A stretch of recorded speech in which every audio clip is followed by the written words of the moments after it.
let me check YouTube.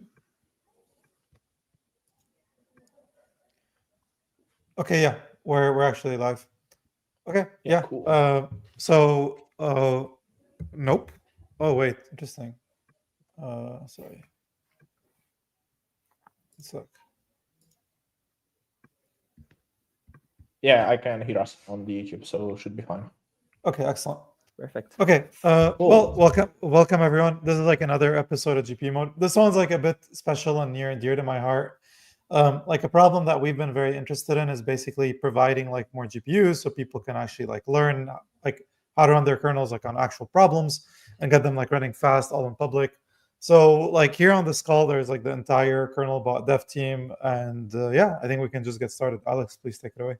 Yeah. Welcome everyone. So today we're going to be talking and I guess announcing our public leaderboard for writing GPU kernels directly on GPU mode. So we're really excited to share this. I think we're going to talk a bit about like why we were interested in doing this, and then also kind of how you can go about submitting and how you can participate in the leaderboard. But yeah. So as all of you guys already know, writing GPU kernels is extremely popular nowadays. GPU mode already blew up, and we have lots and lots of talks every week that many people go to. Lots of questions being asked, lots of things on Twitter and online, and in the AI space in general, where people are super, super interested in writing GPU kernels. And part of this whole like Project Popcorn thing has kind of been about trying to see if we can make GPU kernel writing more accessible to everyone, and also trying to see if we can integrate AI in some meaningful way to assist in writing GPU kernels. So one of the most recent efforts that we were really a part of was the whole kernel bunch eval.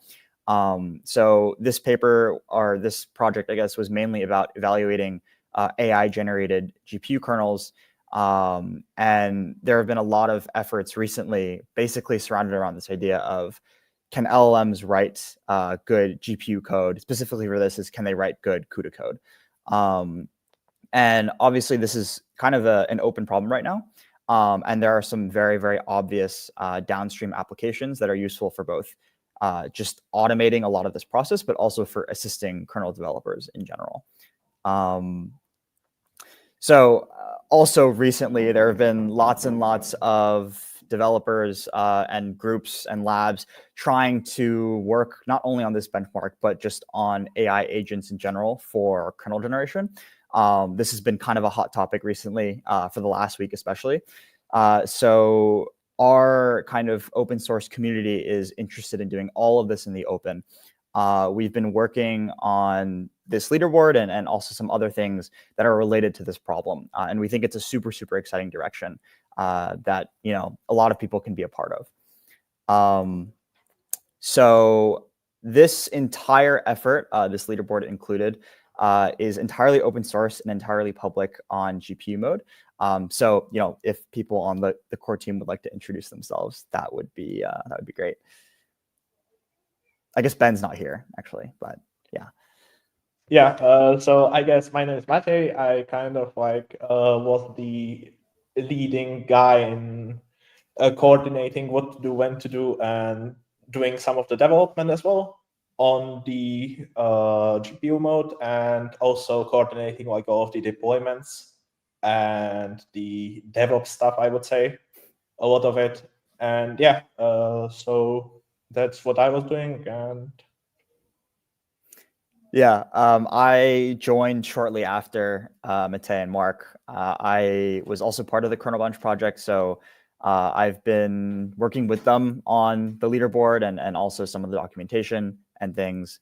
But yeah. Eric, you're next. Yeah.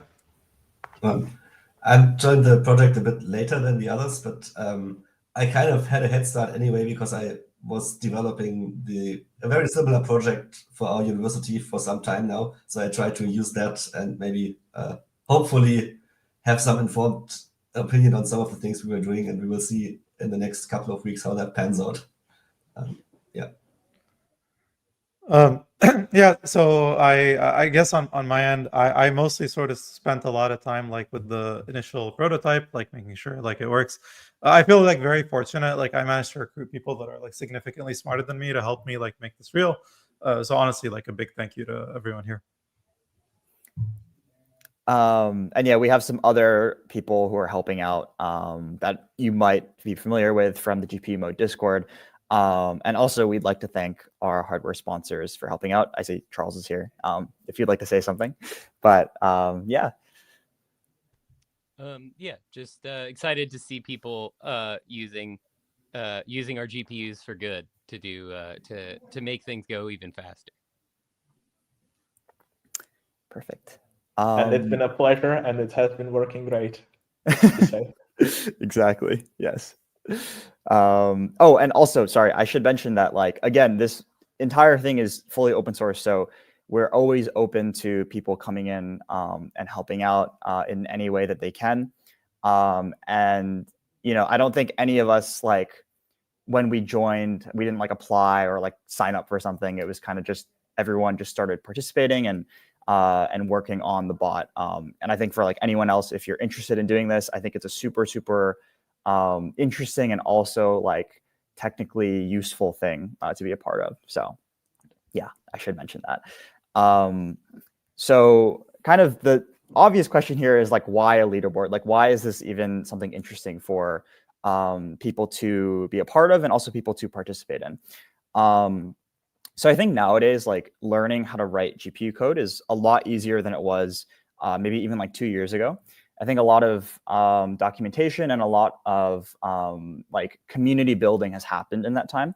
So it's a lot easier to sort of learn like what goes on inside of a GPU. You know, how do I write CUDA code? How do I write Triton code? These kind of things. But still, there's sort of this issue here of like, how do I actually apply these skills? So like, even if I read through PNPP, like, how do I actually go out and write these kernels without joining a company or joining a project that requires some of these things? So an analogy that I like to draw with kernel writing is competitive programming, which I'm sure a lot of people here are somewhat familiar with. And I think like even competitive programming, as good as people are these days, it's kind of been a new thing in the past maybe 30 or 40 years. And I think like there has been a lot of competition and a lot of community surrounding competitive programming with websites like Codeforces. So kind of the hope of what we want to have with this leaderboard is people participating in these kernel writing competitions and sharing their solutions and having new algorithms and kind of tricks come out that we can do for writing GPU code on all sorts of different problems. I think this is like not something that's super surprising either. Like, I think there are a lot of analogies you can draw between competitive programming and GPU kernel writing. So this is a super exciting thing. And also, I think competition can be really fun. And I think it's really useful for raising the level of kernel writing in general. Yeah. I think, Yeah, people like to be the fastest, I guess. to add to your point earlier, like there's a big difference between learning how to write GPU code and learning how to write fast GPU code, I think. Like, I mean, it's not easy necessarily to make it work, but even then there's still a huge gap between making it work and making it fast. And if you hear the developers from NVIDIA talking, they always say like you should have like a speed of light analysis to know whether you're fast or not. And I think maybe when you're starting out, you're not that likely to do this. But if you see a leaderboard and see the fastest time in your own time, that also is a good indicator of how much you still have to go. So that makes this whole process maybe a bit easier. Yeah, and also, yes, Mark. No, you go, Mate. Yeah, so, and also like optimizing for different GPUs is a lot different. And who has an H100 at home? No one. And yeah, you can get it from us and use it. So for what it's worth, like, for example, companies like Meta will have like really incredible like kernel engineers that like can't open source anything. So like a lot of the really most performant stuff isn't really in open source, like with obvious exceptions like flash attention. But for the most part, like if you were to just count the number of like, let's say Triton kernels on GitHub, it's like around like 2,000 of them. And out of those 2,000, like 30% of them are like fused RMS norm.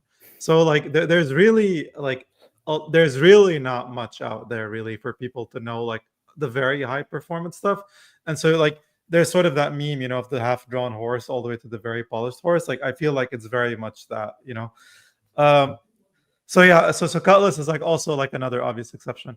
But yeah, I guess like one thing we were very proud of here is that like because it was easy for us to plug in like different like GPUs.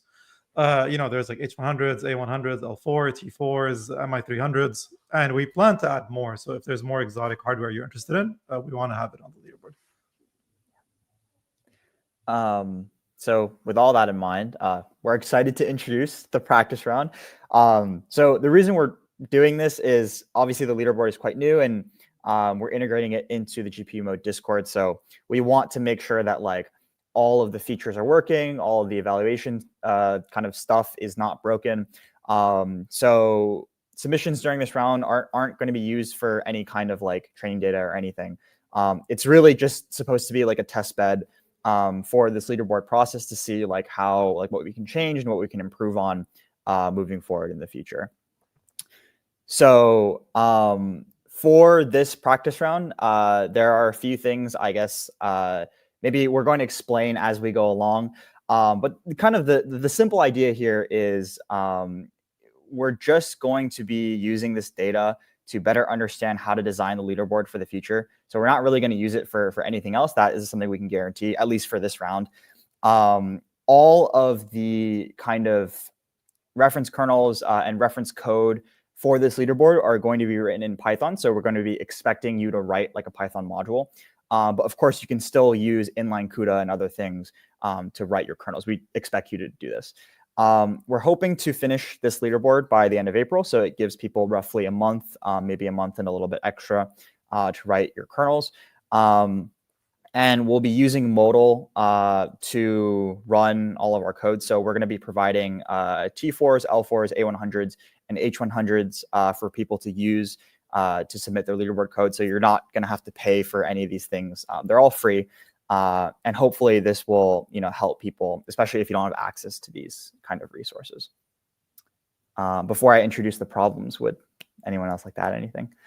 Yeah. So really the intent here is like as a competition progresses, like obviously submissions are private because you don't want people to just like peek at the best solution and submit it. But like at the end of every competition, we'll just be releasing all the solutions, all the good solutions as a data set. And so you can go study it if you want to learn how to write high performance kernels. And if you want to go train a model on it, like, you can also go do that. But like fundamentally, this is just meant to be like an asset that's free for the rest of the world. And we just want more high quality kernels on the internet is really the problem we're trying to solve. Yeah. Also, all of these problems can run on T4 GPUs, but do not be afraid to use the more expensive ones. They offer some options to optimize more, I guess, and we will be excited to see interesting ways you can use that in those play problems, I guess. So one thing that's pretty cool about having like multiple different kinds of GPUs is like typically if you're writing in a very high level framework like PyTorch, you might want to write like code such that it's like performance portable on like multiple GPUs. But like here, there's no such constraint. Like you don't have to have the same code run on different GPUs. So if you're like the crazy low-level PTX hacker intrinsics type, like this should be kind of like your paradise. And we really want like those kinds of people to feel really happy. So again, the goal is to be #1 on the leaderboard. So like really reward hack your way towards like towards getting there, please. Also, maybe don't be afraid to try to like really hack these problems and find solutions that are obviously wrong but still work with our submissions, because that gives us valuable feedback to improve the testing. Even though you might not actually get the first spot on the leaderboard with this cheated submission, but it is still very valuable to us. So we'd be really happy to see some ways in which you break or maybe try to break it. It actually works. That would also be nice feedback. So for what it's worth, this kind of came up in the Sakana work recently. Like the Sakana work in my mind was honestly quite excellent.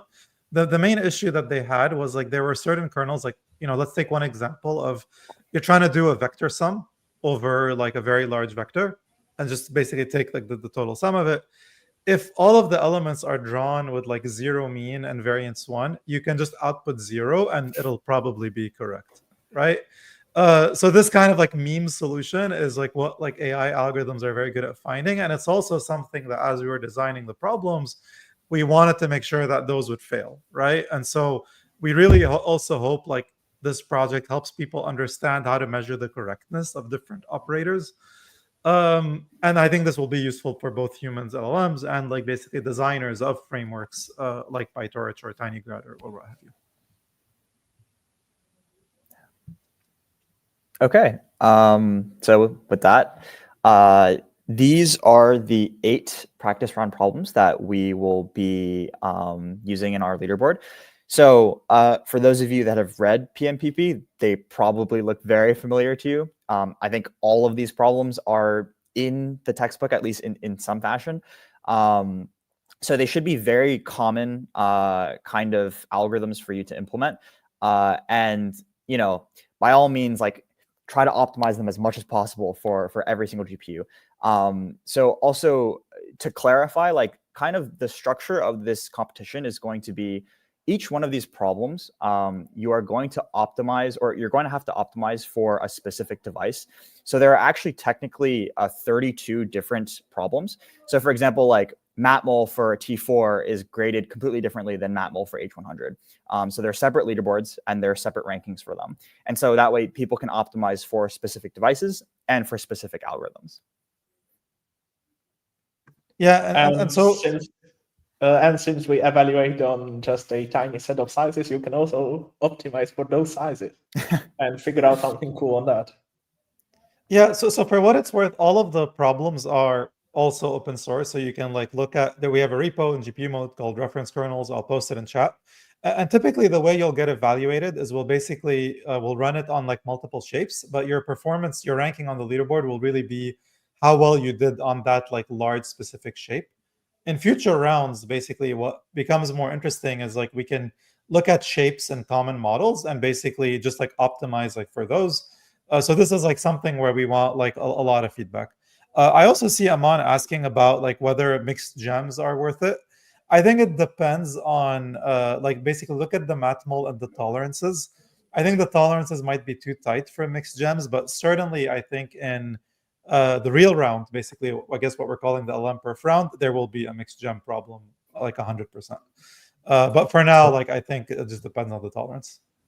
So one of our test cases that we have is trying to see whether the matmul, if you just cast everything to BF16, still passes the test, because that would mean that our tolerances for FP32 are too loose. And at least this trivial thing doesn't work. I'm not sure. I think maybe TF32 might work. That I'm not completely sure, but BF16 should not work. But that's a specific design here, because the lower you go in your precisions in matmuls, I think the more difficult it is to figure out actually how to make sure that a correct matmul is accepted as correct, but at the same time, like not just accept something that's wrong. But since in BF16, maybe the next closest number is 10, like integer 10 larger than the number that is supposed to be there, like your tolerances have to be very high. So that's actually a pretty difficult problem to figure out, in my opinion. So for now, we use just FP32, and then your tolerances can be small enough that it kind of makes sense. Yeah, but if you're going to make it in 416, good for you and good for us. So I see Sean asking like, can you see the shapes and optimize for each shape? Like, yes, like all the shapes are publicly available on reference kernels. Again, we want you to hyper optimize for those shapes, like because like it's essentially the right way to think about this is like if you don't have any constraints on the problem, it's very likely that PyTorch will just crush every single leaderboard, because like on average it's probably pretty well tuned. It's really like when shapes are very specific. So even think of something like flash attention. It's because head dim is 128 that you can do all sorts of like really interesting thing with like shared memory. So we want you to really like abuse these things. So I also see Kona say like they hope this speeds up adoption of new algorithms and new hardware features. Like we agree. So for example, like we have an H100, we have an MI300 as well, and so like basically yes, like it's like if you have like the intrinsics, if you know what to do, you basically have a very clear performance benchmark. And the last thing I really want to say is that we kind of don't talk a lot about it today, but it's actually quite easy to submit your own reference kernels. So if you're like a company or a hardware vendor and you really care about having specific kernels optimized for you, submit them as a leaderboard. And if someone like beats it, maybe you should hire them. So please, we want you to think about these kinds of things as well. Okay, and I'll shut up now. Maybe like what Mark said is actually quite important, right? Like all of these are very, very standard operations. So they're pretty sure to be optimized quite well in PyTorch already. So I don't think we would expect something like a 2x speed up. It would be amazing, but I think that probably indicates more an error on our testing part, like a meme solution and not an actual speed up. And even if your solution is maybe just 80% as fast as the reference, which is just calling PyTorch, that means they're actually pretty decent at coding this up. Like, don't be discouraged by something like this, right? Like PyTorch is already quite well optimized, and unless you do some very hardware-specific or shape-specific things, you probably are not better. Yeah. So Uba is also asking, is the execution time the only metric for the leaderboard? For now, yes. Although like there are certain things we're very interested in, like basically trade-offs between like speed ups and memory efficiency. For these problems, they don't make a lot of sense. But like if we were to do, for example, like an LLM problem set, it would be very important. So I guess also if Daniel Hahn is on the call and wants more unslothy kind of problems, we'd love to have him. But yeah. Yeah. Okay, so I will hand over the second half of this talk to Matej. So we are basically going to be going over how you actually submit your kernels to the leaderboard. And we have some documentation as well. You can scan this QR code. It basically just goes over, like, again, how to submit things in a little more detail. And also we have some information about creating leaderboards as well. That's useful for understanding what goes on under the hood. So Matej? Yeah, thank you. So this next part, I guess, is going to be quite of a short demo on how to use the leaderboard. I'll be sharing my screen and displaying it, me directly doing it in Discord. So yeah, let's get started, I guess. And let me do it like this, okay? Okay, I hope you can see the Discord. Like, I'm going to be a bit out of the call, but yeah, can you see the Discord, Mark? Yeah, we see it. Sorry, I was thumbing up. I forgot you can't see. Oh, okay. I can't see it because good. I just have one monitor now. Okay, so we can see that the bot created few rooms now, and these are all, you can see them in the category leaderboards, right? And all of these have quite a special use case, I would say. Okay, that's wrong. This is annoying. Why can't I click to my Discord? Okay. This is weird. Oh, let me try again.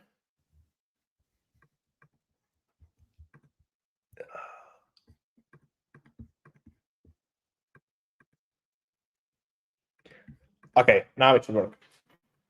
And yeah, so there are 5 of them. And this is the central channel where you can see basically a thread for every one of those example problems that Alex showcased you. And these channels or these threads basically work as a place to discuss these problems, share your solutions, share the tricks you're doing, and how you were to optimize them. On the top of it, you can actually see a short description of those leaderboards with, like, what is the input, what is the output. Also, like, there are certain invariants that hold for the inputs to it. So, for example, in a vector sum, you can see that it's a tensor of shape n and that are normal distribution from normal distribution.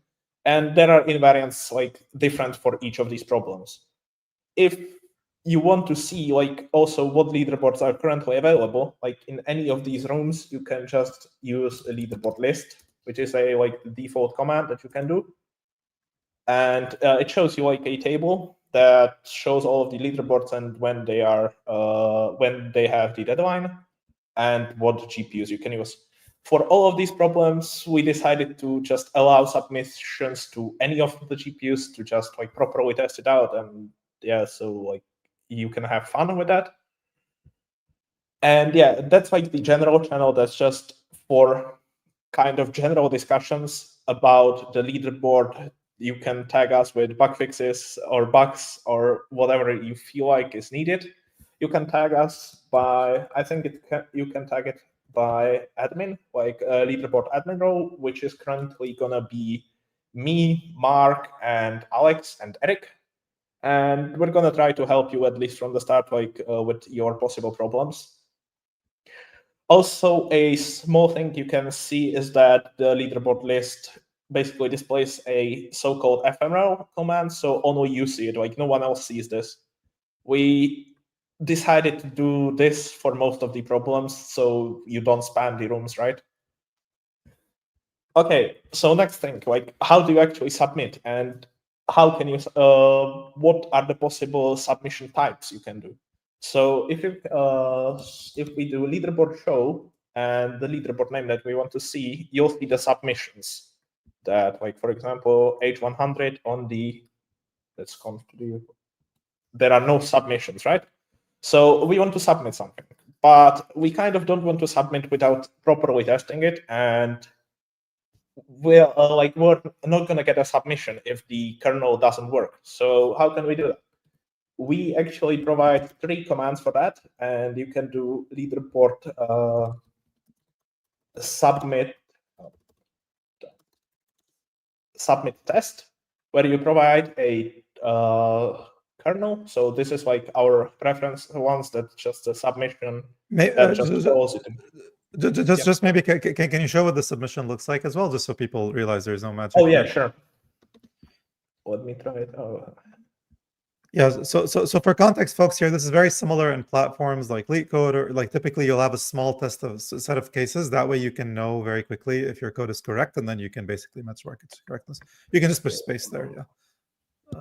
Yeah, so like this is it's a really simple code that just calls the custom kernel that just does the conf2d, right? You can also use find these in the examples in the reference kernel data GitHub, and also see how we basically use them, like properly see what are the inputs and how they work, right? So if we submit it, this supports options to which leaderboard to submit. So this was conf2d, right? And which GPU to use. So I'm going to use H100. You don't have to specify these. There are different ways to specify them, which I'll talk about later. And if we do it, this is a test command. So yeah, you can see another feature that submissions are allowed only in submissions channel. So that's the purpose of this channel, where you can do that, all of these leaderboard submit subcommands. So like we can do the test one, submit. So that was conf2d, and GPU was H100. And if we run this, the bot is going to create a thread and run our job on model. So this is going to take a few seconds, I think. Yeah, now it is. And we can see that all of the tests have passed. Yeah, so we see that our solution is correct, and we can try to like see how fast it is. So we provide another command that actually runs it. So that is leaderboard submit benchmark. It accepts exactly the same arguments as leaderboard submit test, except it runs a different test suite and also benchmarks the time. So actually, Matej, your the thing around your screen share, the StreamYard sharing your screen is blocking us. So just maybe move it somewhere else. This is so let's do it like here. Okay. So yeah, now we're gonna wait. This is gonna take a bit longer because the shapes are not too long. Again, you can see like it's very fast, and you see like this nice output that Eric has actually created. And it basically shows like what sizes did we run it with, what was the average time, the slowest, the fastest, like the variance, etc. And all of them were correct. So yeah, we can do our submission. So folks, a few comments here. It's because people might not realize like what the heck happened. Like once you submit that actually like had to submit a job on an external scheduler, which was Modal, spin up a machine, and then like run the job and like return results to you. And basically, this is like, like this is at this point faster than spinning up a machine on AWS and SSHing into it for like a benchmark. So this was something that the core dev team was like very fanatical about. That way you can be interactive about it, right? Like you can submit like all sorts of like benchmarks like very quickly, even if you don't have like any of these fancy GPUs. And I also see a question, is like submitting CUDA C files allowed? Like, yes, we support basically, because it's a Python file, you can just like load in line in PyTorch and do whatever you want. And we have a few examples of doing this in the code base as well. Yeah. We also do support actually CUDA submissions, but not for this round because it's in the progress of being tested properly. Because as all of you might know, compiling CUDA and there are a lot of options on what to specify. So it's a bit more difficult from the development perspective to make it right. So that is in plan, but not yet. The main problem with CUDA is that in order to test it, we need to have a model solution. So for Python, we just call torch.conf2d, and we have a very well battle-tested conf2d implementation that we can compare against. On the CUDA side, that would be much more effort. Like MapMos would be simple, but everything else, I don't know if you then need to work with QDNN or something to have this, or write your own implementation. So for now, if you want to do CUDA, just put it in line. And I think maybe the next step for us is actually just to have like a template file where you can submit a C file and that just puts it correctly inside the Python file that we have. But so if you want to make a pull request for that in GitHub, that would be a very much desired feature, I think. But everything CUDA related. Sorry. And so really, for what it's worth, like because like we're sort of like, again, it's Python, right? So like basically it means it supports PyTorch code, it supports Trident code, it supports basically loading in line with CUDA. I guess we didn't do things like all of the other like basically CUDA DSLs in Python, but it could be interesting. So basically, if there's a language that we don't support or like a platform we don't support, just let us know and we'll take a look. Yeah. Currently, we do support like Python. With that, like CUDA inline, Trident works out of the box, and checks as well. Checks should work. Theoretically, checks was a bit buggy, but should work. Okay, so now like this should be like the workflow that you see, and we see it running in some time, and it was correct as we could see in the tests. So we can try to submit it to the leaderboard, which we do have a leaderboard submit ranked, which again takes in exactly the same arguments as the previous two commands that I showed. And you can do it like this. So that was conf2d, if I'm not mistaken, H100. What this does, it creates two threads for you, actually. Private job, which is only which doesn't show like a lot of info, and then a leaderboard job that shows the result. What the leaderboard job does on the background is it calls tests on your input, like to verify again that they were correct. And it also calls benchmark and results. So as you can see here, this is the resulting submission, right? And there was the private job, which you can see it just doesn't show anything. So it's, yeah, and now the submission is there. So if we do leaderboard show, and I think that was conf2d leaderboard, we have it, and in H100, right? Yeah, and I'm first one, yay. And so those are like the main commands that you can use to interact with our with the bot. There is a few more of them which you can see on our documentation. I think like this is really like the documentation is really cool, provided by Alex, which is not here anymore, I think, but yeah, it explains like how everything works, how you can create your submissions, how you can submit them, all of the available commands as well. Like here, if we go create available Discord commands, you can see like leaderboard submit ranked, test, benchmark. These are the ones that I showed you. Leaderboard list, show. There's also leaderboard show personal, which just filters the solutions from you. So that's that.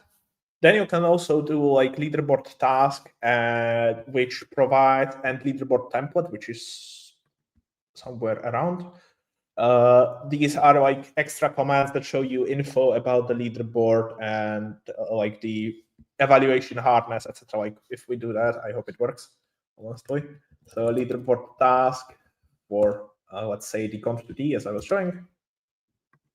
It's gonna send you a lot of files, which is like what I wanted to talk about next, and I'll talk about what all of these files do later a bit.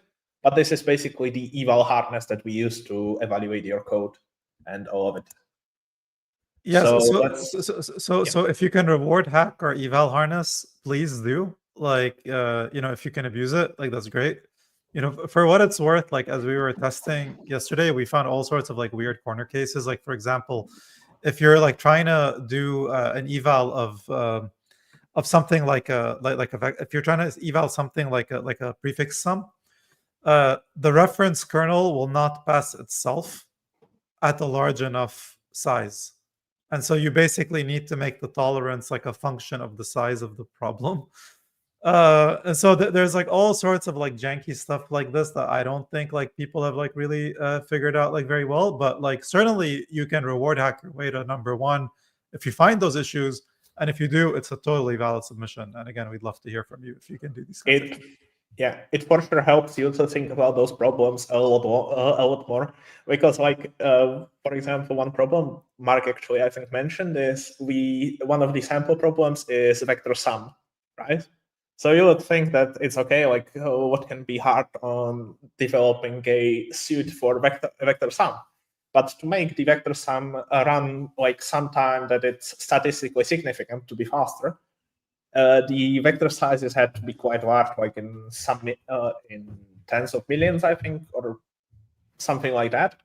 And if you sample from a normal distribution in that case, like the resulting sum is going to be 0 if you sample from a normal distribution with mean 0 and the variance 1, right? Or like mean 0. So it's going to be the mean. And that was like a funny that we had to scale the inputs of it with some random, like introduce 2 more random numbers that you scale the inputs with and offset them to basically avoid people just reward hacking with kernels that return 0, which would work for those long, big problems. This is also one of the reasons why we have these 2 submissions. So this is not completely functional yet for this test round, but it's kind of like, I guess you have on Kaggle sometimes like private test sets and public, I guess, are they called test sets or calibration sets or something? Like, so we have one run where we give you the full output of all the test harness, and then there's a second run of your kernel that might have like slightly different seeds. Like for example, the mean of this would be different. And you don't get the perfect, like, this was what you should have outputted for this from the second run. So you can't maybe as easily try to hack your way around like specific seeds. But this is not completely implemented yet. So I see like a few more questions in chat. So Arun is asking like, how do we think about power limits? So generally, like most of our jobs will by default be running through modal, because like that gives you the fastest like cold start experience, and that is just like very important for making sure this whole thing is interactive. However, we also have like bare metal instances from both like NVIDIA and AMD, but they're not for all the hardware. They'll be for the H100 and MI300, which are more than likely the sort of most commercially interesting tracks that I would expect most people want to participate in. And so we'll just be using that like just to sort of do batch evaluations and make sure that like there isn't sort of like any serious noise effects. However, from like our anecdotal experiments, I'm not convinced this is a real issue. I might eat my words, but like that's kind of why we have the bare metal instances to really check. Another question is from Aman. So Aman is asking like, for Matmul, can we divide it into like SGEM, HGEM, mixed gem, so that SGEM is compared against like, so okay. So I think maybe I'll generalize the question as like, as we're thinking about different problem sets, like we need to think about things that are like both commercially interesting and also like very measurable, right? And so one such set of problems might be like focused on different LLM performance stuff, like ranging from like implement a softmax to do like an end-to-end inference at byte size 1 to end-to-end inference at byte size n. But like I've also been very interested in designing like matmls, like basically all the matmls as a problem set. If you also have the ability of designing such problems, I'd love to hear from you. Vikram is also asking, does modal, I think this is a question to Charles actually, which is, does modal support like things like NCU today? Wait, sorry, remind me what the NCU tool is. Is that the profiler? Yeah, like it's the one that needs the like low-level performance counters. Like typically most cloud vendors won't make it available, unfortunately. Yeah, I think right now the lowest level performance counters are blocked by our hypervisor, and that would require a gvisor PR to resolve. So you can't like you can't get like the tensor core pipe throughput or anything like that. Then the other thing regarding Arun's question about power limits. So since like we're sort of like collating up GPUs on the fly from a bunch of different cloud providers, and they will have like very different, possibly like power and thermal behavior. Like from like some of them run very hot and some of them do not, and so there's going to be some variability that's somewhat reminiscent of the way things work when you actually do like a large deployment. You kind of have to deal with a little bit more variability than you get in your like your typical like benchmarking environment. But yeah, just a heads up that there is some heterogeneity there. Yeah, this is actually however, one of the motivations for the testing round, even though we actually don't change the seed, to have the 2 runs for each submission, because then we can later look at like how closely correlated are these 2 independently sent runs. Like they run at the same time. So if we have like a day cycle, like at some time of day, like all GPUs are running hotter, we won't necessarily detect this, but at least like if 2 different machines have large variability, we might be able to see. At least I will be very excited to see like what this looks like. Maybe it's absolutely no problem, and maybe there's like large variance, and we, in the end, for the actual problems, might decide to just really send 2 or 3 jobs that are completely independent for every evaluation. Like that's something we have to figure out, and with this data that we can now gather with the practice round. And for what it's worth, this is a real problem from an eval suite perspective. Like for example, like let's say you wanted to, like Sakana did something similar, where like let's say you release a data set that has like basically not just the kernel, but like how long it took to run. Like that just is sort of like can be like that is a point in time artifact that could reflect potential noise measurements. So let's say you're trying to look at it, it's like small differences, or trying to teach an LLM how to like learn over those kernels. It might just end up learning the noise. And so basically for us, figuring out how to have like completely unnoisy measurements is a critical problem. And having bare metal instances really is a very key as a source of truth. However, like most people don't use bare metal instances, right? And so like also sort of seeing realistic performance on different cloud vendors is important to us. So it's very much a problem we'd like to figure out, and basically have a good, eventually you can think of our leaderboard as being a definitive eval suite, both for humans that are kernel developers and for models. But before we get there, like it's just a good place. It's a good fun place, I think, to sort of submit your kernels for now. It's very far from definitive, right? Can you go back to the benchmark run? Maybe we should actually like quickly show what exactly the feedback is that you can get. Here it is, yes. Yeah, because it actually shows you the fastest and slowest run also, right? Like it has an error of the mean. The snail is the slowest run. The lightning is the fastest run. So it gives you a little bit of information, at least to debug if something went very wrong with your run. Like maybe you triggered a Triton compile while the benchmark was running, and then the first run was like a factor of 10,000 slower than everything else. that will show up in here. So kind of like the uncorrelated noise is something that we try to filter out. But of course, like if the machine itself is slower or faster than another one, then this won't help. Yeah. However, as we said, like we have extra GPUs, we have credits from Nebius that we can use basically to spin up our own SSH instances. those are just a bit harder to work with, so those are not supported yet, but it's going to be coming soon-ish, we hope. And it's also going to support, like, back to the question with the profile, that's one of our like high priority tasks, I guess, to support a profiler output. So like if you want to optimize, you kind of want to use profiler, right? So there could be like the current idea is to have like leaderboard submit profile, and that would just dump you the NCU output of the job, which you could then use, right? And yeah, to go back with the to the docs website, which is here, there are also like you can see there are also there is also a guide how to use CUDA and C++ leaderboards, which aren't supported yet in this problem set, but yeah, as I said, they will be supported soon. One thing that I can like note is there should be somewhere Hall of Fame. Yes, there. Let me just get to it. That should be like this. It should be at home, by the way, if you're. Yeah, exactly. Like Discord /docs the leaderboards, which are gonna load for a while. But this is a kind of like we cannot give you anything, but if you provide us with a functional React website that refreshes when next submission is submitted, we'll be very happy, because that was like a point where all of us failed to write a single React website. I think it should work if you refresh, by the way. Yeah, it actually does.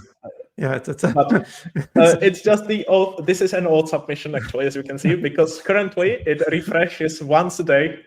We have a GitHub runner job that just refreshes the deployment once a day, and so that's when this leaderboards refresh. Okay. Yeah, I will say the code for the website was for this was the code I wrote in my life that I'm the least proud of. So if someone's actually a professional, please let us know. We'd be very happy, as you can see. Yeah, so I think this is for the like demo.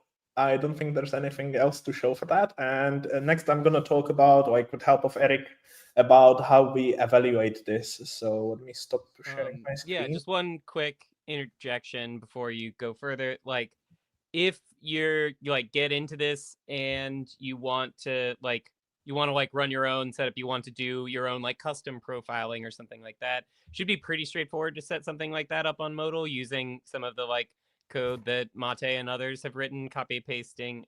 But yeah, and it comes with the platform has $30 a month in free credits, which is enough, I don't know, like 7 hours probably of H100 time, which is a lot of 3-second benchmarks. But also, yeah, if you blow through that and you're cranking on the leaderboard, please also let me know. Happy to support the work people are doing. Yeah, I mean, I will say one shocking thing is that in our private tests, and we've been basically building this between the whole team for about 3 months now, we spent about like $8 worth of modal credits, like running like dozens and dozens of jobs. And so this is sort of the benefit what Strauss said, like basically many 3-second jobs are quite cheap on the platform. So that's why we used it. Yeah, and the advantage of Modal is like you really get those jobs spinned up very fast, and that's like also a nice thing with providing you an interactive way to debug that. Yeah. So yeah, if anybody's working on this and is like, yeah, it's not working well to try and set up their own thing, or like, oh, how do I get XYZ to work? How do I get the torch profile to work? Whatever. Like, please don't be shy about like DMing me, Discord or Twitter or wherever. We can figure it out. Yeah, so next thing, I guess I'm gonna share these slides. Let me just upload that.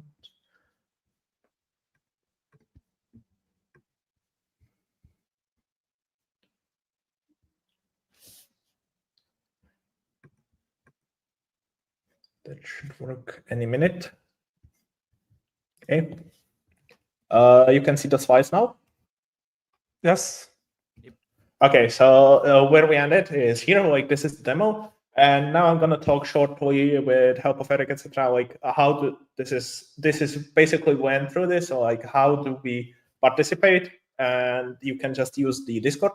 One small thing to note is that like we know we were trying to make it as interactive as possible, but Discord API wasn't really helpful with that. So we're planning to support a CLI, which you would just do like popcorn CLI or submit or benchmark with the name of your file, and that's going to run on our side. So yeah. Now I'm going to talk shortly about the EL details, like how do we evaluate and what are the files that we basically plug your kernel into and how do they work. So all of our code is defined by a simple YAML file, which defines the description of the task, the name, and most importantly, defines the tests and the benchmarks. So you can see it in the top right. That's like how it would look like. The values in there are called a test spec, which you then also define in your code, in the leaderboard code. So here you can see that like the test spec of this kernel, I think that's matmul, has 3 values that are m, n, k, and seed. And these are just going to create the individual test cases. And the same way to you define your benchmarks the same way, with just replacing tests by benchmarks, right? And then, like as I was showing you the example submissions, we evaluate on the benchmarks, or we test on the tests, and then on submission, like when you do submit rank, we run both tests and benchmarks, and that results in the score, which you can see down there. The score is just like the speed, and yeah, that's it. So this is like here you can see the whole YAML file, like how it looks. It also provides a cool thing that is template. So if there is a more difficult task that we define in the leaderboard, we also have a ability to provide a template which you can download via another command that I didn't show, that's leaderboard get template or something like that. And that can really help you get started with developing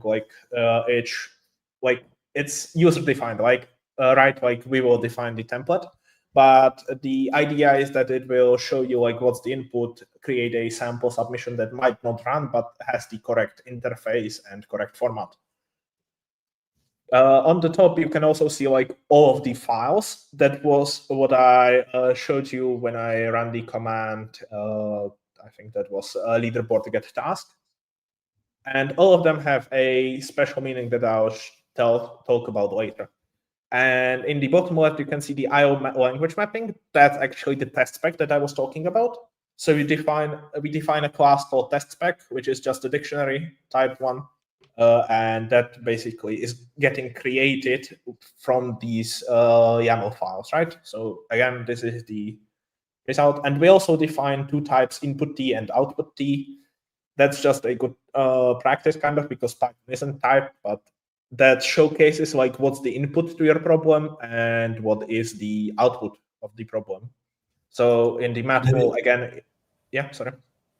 Just wanted to add, like, this looks a bit weird from a Python perspective, but it kind of makes, because we also have the separate like CUDA path that we want to have, where there's no Python in there. And by having these things explicit also on the Python side, we keep the two very similar. So that makes it maybe a bit easier to map development from one to the other. Yeah, and this also works like kind of self-documenting code, I guess, or like documenting code. And yeah, here in the example, you can see like the input to a matmul is actually 2 tensors, right? So that's self-explanatory, and the output should be 1. Okay, so how are actually the tasks generated, and what is in the reference that we provide? So the reference should consist mainly of 3 things. That is the function to generate input. We were talking a lot about how to generate input that isn't hackable. It's going to be hackable, but we hope you'll figure it out and tell us, hopefully. And yeah, so that generates the input. As you can see, it takes in these values, which is the test spec. So again, M, N, K, and seed. And it uses that to generate input T. So that is 1 simple test case. So in this case, it generates 2 tensors A and B and returns a tuple of them. Then we have a so-called reference kernel. That's just our way of verifying the solutions. We run our reference kernel and compare against it in the check implementation function. So and that one should give you reasons why it failed, like what were the. It's kind of defined as, some of you might be familiar, Liger kernel uses it. It's a verbose all close, so it doesn't just fail, but it tells you the reasons why it failed, like there was a missing number, the shapes mismatch, etc. And so for what it's worth, like here, when you look at generate input, like notice that like all the individual values in the A and B matrix are being drawn from a uniform distribution. So if you can write the fastest matmul assuming uniform distributions, that's great. It means we need a better test suite on our end. So you can envision that like in sort of future iterations, we sort of expect like it could be entirely possible to just have a single like a set of problems be just matmuls with slightly different constraints. But yeah, again, like right now we're sort of playing around. That's why there's like a nice diversity of problems. But again, in future iterations, problem 1 might be a matrix with one shape, and problem B might be like a matrix with a different shape. It could be as simple as that, and there's still a lot of interesting stuff that could be done. Yeah, I stand to chat the repository with the current problem set. So yeah, it's again open source, so you have easier time hacking it, and feel free to. The next thing that brings this all together is the evaluation harness, or it's called eval.py file. And this is like, it abstracts, there's just a part of it, like the main function, but it abstracts a lot of the complexity behind doing all of this. So basically, depending on the mode that we get, it runs either tests or benchmarks or whatever, and saves the results. Or like the results are then logged into the file descriptor that we provide, and from there we create the pretty reports that I was showing you before, and you can see that. You can see them in Discord when they get sent to you, right? So this is like the driver code that brings it all together and does all of the heavy lifting.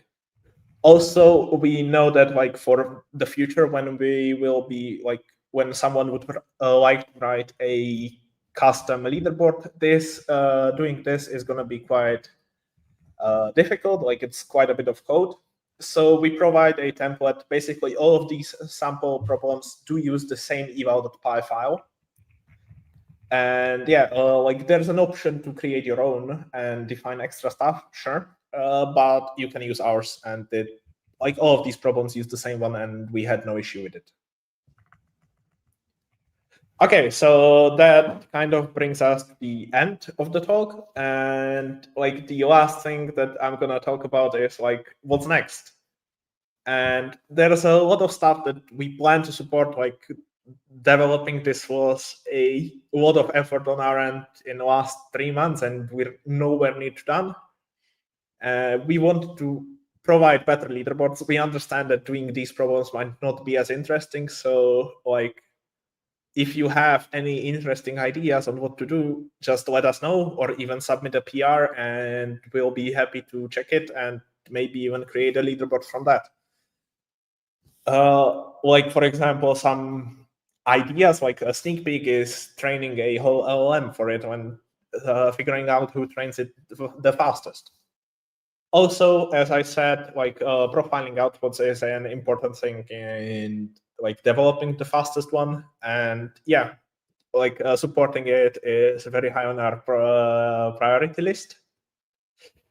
With that, like this first round is supposed to be a toy round, I guess. So we aren't rewarding you with anything except of eternal fame. Glory, right? Like that's it's the biggest currency. Yeah, like you'll be famous. You'll be on our static website forever, I guess, until it updates the next day. Yeah, and but for the next rounds, we have some cool stuff prepared, like getting credits from the cloud providers that are sponsoring us, etc. We are trying to support like more interesting GPUs. We have runners from AMD with MI300s, which I think are kind of rare and not that available. So you could be also writing code optimized for AMD. We'll also be creating a repository. Like all of these problems the data set that will be created after each set of problems is going to be public. You can use the data set to do whatever you want, and you can learn from it, and yeah, whatever. So, and like a kind of sneak peek that we want to do what the data sets in the future, which we can't do with this first round, by the way, is we want to write our own LLM to basically generate kernels and replace you. So yeah, it's a effort that's very far in the future, but it's something that this data set could really much help with. And it's going to be cool that everyone can be able to access the data set and train the LLM themselves. So yeah.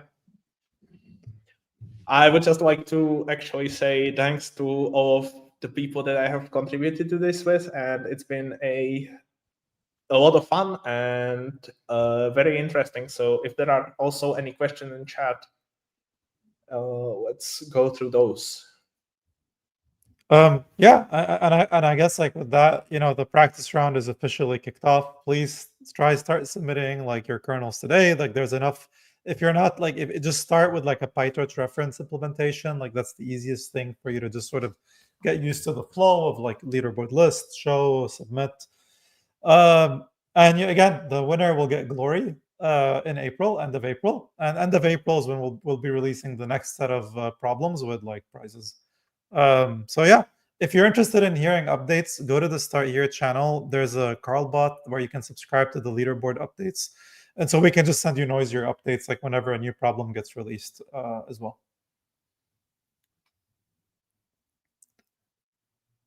All right. I don't think I see any other questions. So I see a lot of thank yous. So yeah, Mate, Eric, and Alex, like, thank you so much for building this with me. I will say for me, this project was like the highlight of the year. And so I hope people enjoy using it as much as we enjoyed building it. Thank you.